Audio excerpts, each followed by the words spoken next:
آج بہت سارے لوگ ہیں، کوئی کہیں جا رہا ہے جیسے اور کسی نے چھینک دیا نا تو کہتے ہیں کیا یار میں فلاں کام کے لیے جا رہا تھا تم نے چھینک دیا،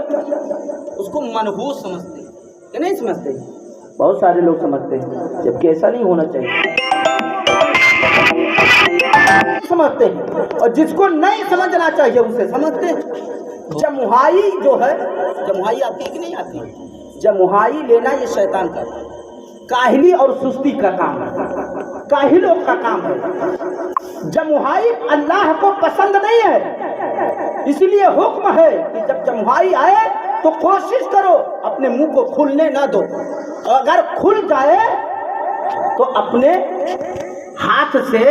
اس کو اپنے منہ کو بند کرو، ورنہ جب منہ کھل جاتا ہے نا تو شیطان منہ میں تھوک دیتا ہے، اور جب چھینک آتی ہے تو اللہ کو پسند ہے، چھینک اللہ کو پسند ہے، اور جب چھینک آیا کرے تو الحمدللہ کہا کرو، اور سننے والا جب چھینکنے والا الحمدللہ کہے تو تم یرحمک اللہ کہا کرو۔ سننے والا کیا کہنا چاہیے والے کو؟ یرحمک اللہ، اللہ تم پر رحم فرمائے۔ حضرات گرامی، تو جب پھر اس کے بعد میں حضرت آدم علیہ السلام کو اللہ تعالیٰ نے جنت میں رکھا،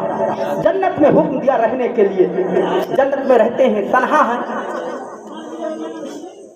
گھبراہٹ ہوتی ہے، بھائی کہیں کتنا بھی اچھے ہو لیکن اگر کوئی ملنے والا بات کرنے والا نہ ہو تو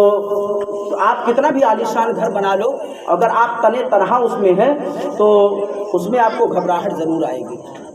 تو اللہ تبارک و تعالیٰ نے حضرت آدم علیہ السلام پر نیند کا غلبہ طاری کیا۔ آپ جب سو جاتے ہیں تو آپ کی بائیں پسلی سے حضرت مائی حوا رضی اللہ تعالیٰ عنہا کو اللہ تعالیٰ نے پیدا کیا۔ اب یہاں سے ایک سبق آپ کو ملتا ہے کہ اللہ تعالیٰ مرد اور عورت کا محتاج نہیں ہے، مرد اور عورت کا اپنی مخلوق کو، انسان کو پیدا کرنے میں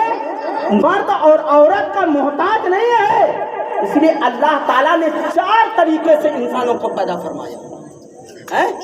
4 طریقے سے حضرت آدم کو بغیر ماں کے، بغیر باپ کے پیدا فرمایا، بغیر ماں کے، بغیر باپ کے پیدا فرمایا۔ کیوں؟ اس لیے ہو سکتا تھا کہ مرد اور عورت مل کر کے یہ سوچیں کہ اگر ہم مرد اور عورت نہ ہوتے تو اللہ تعالیٰ کسی انسان کو پیدا نہ فرماتا، تو اللہ تعالیٰ بغیر مرد اور عورت کے حضرت آدم کو پیدا کر کے بتا دیا کہ اللہ تعالیٰ اتنی شان والا ہے، اتنی قدرت والا ہے کہ وہ کسی کا محتاج نہیں ہے۔ پھر اللہ تعالیٰ نے حضرت حوا کو بغیر کسی عورت کے پیدا کیا، آدم کی پسلی سے۔ اللہ تعالیٰ اس چیز پر قادر ہے کہ تنہا مرد سے بھی اللہ تعالیٰ انسان پیدا کر سکتا ہے۔ حضرت عیسیٰ علیہ السلام کو بغیر باپ کے کواری مریم کے بطن سے اللہ نے پیدا فرما کر کے دنیا کے مردوں کو کا منہ بند کر دیا کہ اے دنیا میں رہنے والے مردوں، یہ تم نہ سوچنا کہ اگر ہم مرد نہ ہوتے تو تنہا عورت سے کوئی بچہ پیدا نہ ہوتا۔ اللہ اس چیز پر قادر ہے کہ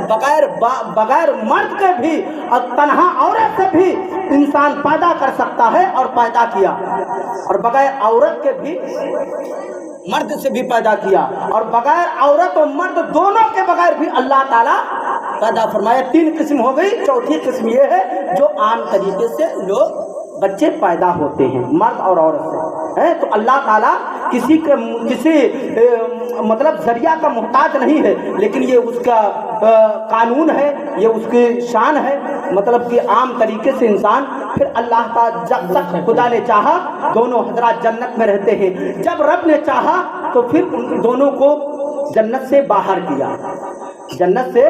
باہر کیا، زمین پر دونوں حضرات تشریف لائے، اور آنے کے بعد اب وہ نور مصطفیٰ جو اللہ تعالیٰ نے حضرت آدم کی پیشانی میں رکھا، وہ جنت سے نور حضرت آدم کے ساتھ میں زمین پر آتا ہے،